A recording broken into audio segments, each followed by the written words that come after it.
आगे गोस्वामी तुलसीदास जी भगवान के अवतार लेने के कारण बता रहे हैं। कश्यप अदितितः पितु माता दशरथ कौसल्या विख्याता, एक कल्प ही विधि अवतारा, चरित पवित्र किए संसारा। उस अवतार में कश्यप और अदिति उनके माता पिता हुए, जो दशरथ और कौशल्या के नाम से प्रसिद्ध थे। एक कल्प में इस प्रकार अवतार लेकर उन्होंने संसार में पवित्र लीलाएं की। एक कल्प सुर देख दुखारे, समर जलंधर सन सब हारे, शंभु कीन संग्राम अपारा, धनुज महाबल मरई न मारा। एक कल्प में सब देवताओं को जलंधर दैत्य से युद्ध में हार जाने के कारण दुखी देखकर शिवजी ने उनके साथ बड़ा घोर युद्ध किया, पर वह महाबली दैत्य मारे न मरता था। परम सती असुराधिप नारी, तेहि बल ताहि न जितहि पुरारी, तासु श्राप हरि दीन प्रमाना, कौतुक निधि कृपाल भगवाना। तहाँ जलंधर रावण भयउ, रनहति राम परम पद दयउ, एक जन्म कर कारण एहा, जेहि लागी राम धरि नर देहा। प्रति अवतार कथा प्रभु केरी, सुनु मुनि बरनी कभिन घनेरी। हे भरद्वाज मुनि सुनो, प्रभु के प्रत्येक अवतार की कथा का कवियों ने नाना प्रकार से वर्णन किया है। नारद श्राप दीन एक बारा, कल्प एक तेहि लगी अवतारा, गिरिजा चकित भई सुनि बानी, नारद विष्णु भगत मुनि ज्ञानी। एक बार नारद जी ने श्राप दिया, अतः एक कल्प में उसके लिए अवतार हुआ। यह बात सुनकर पार्वती जी बड़ी चकित हुई और बोली कि नारद जी तो विष्णु भक्त और ज्ञानी हैं।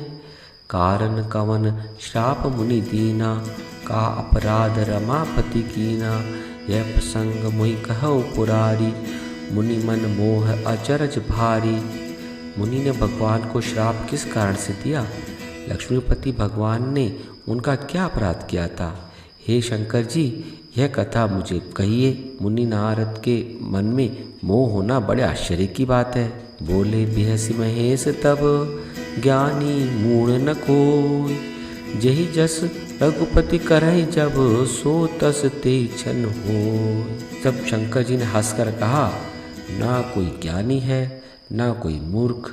श्री रघुनाथ जी जब जिसको जैसा करते हैं वह उसी क्षण वैसा ही हो जाता है। कहो राम गुण गाथ भरद्वाज सादर सुनो, भव भंजन रघुनाथ भज तुलसी तजि मान मद। आगे यज्ञवल्क्य जी कहते हैं, भरद्वाज मुनि मैं श्री रामचंद्र जी के गुणों की कथा कहता हूँ, तुम आदर से सुनो। तुलसीदास जी कहते हैं, मान और मद को छोड़कर आवागमन का नाश करने वाली रघुनाथ जी को भजो। हेमगिरि गुहा एक अति पावनी, वह समीप सुरसरी सुहावनी, आश्रम परम पुनीत सुहावा, देख देवेशी मन अति भावा। हिमालय पर्वत में एक बड़ी पवित्र गुफा थी, उसके समीप ही सुंदर गंगा जी बहती थी। वह परम पवित्र सुंदर आश्रम देखने पर नारद जी को मन में बहुत सुहावना लगा। नरखि शैल सरी विपिन विभागा, भयउ रमापति पद अनुरागा, सुमिरत हरहि श्राप गति बाधी, सहज विमल मन लाग समाधि। पर्वत नदी और वन के सुंदर विभागों को देखकर नारद जी का लक्ष्मीकांत भगवान के चरणों में प्रेम हो गया। भगवान का स्मरण करते ही उन नारद मुनि के जो शाप उन्होंने दक्ष प्रजापति ने दिया था और जिसे कारण वे एक स्थान पर ठहर नहीं सकते थे, गति रुक गई।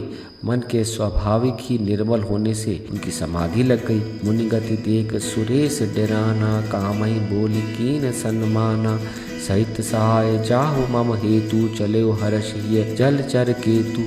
नारद मुनि की यह तपोमय स्थिति देखकर देवराज इंद्र डर गए। उसने कामदेव को बुलाकर उसका बड़ा आदर सत्कार किया और कहा कि हे कामदेव, मेरे हित के लिए तुम अपने सहायकों सहित नारद जी की समाधि को भंग करो। मीन ध्वज कामदेव मन में प्रसन्न होकर चला। सुना सीर मन महु असी त्रासा, चाहत देव ऋषि मम पुरबासा, जो कामी लोलुप जग माही, कुटिल काक इव सभई डराही।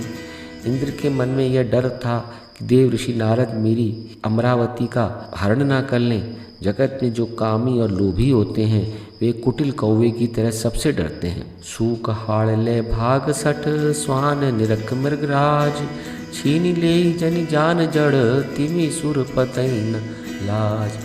जैसे मूर्ख कुत्ता सिंह को देखकर सूखी हड्डी लेकर भागे और वह मूर्ख यह समझे कि कहीं उस हड्डी को सिंह छीन ना ले, वैसे ही इंद्रराज को नारद जी मेरा राज्य छीन लेंगे सोचकर लाज नहीं आई। तही आश्रमई मदन जब गयऊ, निज माया बसंत निर्मयऊ, कुसुमति विविध बिटप बहुरंगा, कूजई कोकिल गुंजई भृंगा।